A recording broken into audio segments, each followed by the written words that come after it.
Kurt from Tomball has a question about black spots. Well, he has a couple of them on his patio, and they look like this.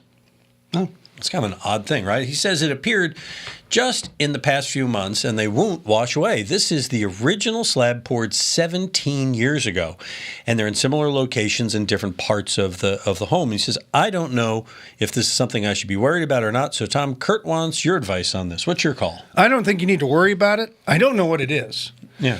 But this year and actually starting with Harvey, and then you had Harvey, and then we have all this rain and rain and rain. It looks to me like it's just a growth down in the concrete. And I would wait to see when we get into August and it gets to be 100 degrees, no rain for 2 weeks. It might just start to go away. But besides that, I'm not sure, but I don't think it's something to worry about. I think it's unattractive, that's for sure. It's not a void opening from the underworld and all sorts of demons are going to fly. If it is, it's going to make a great movie. Whew. All right. Well, you have questions of any nature.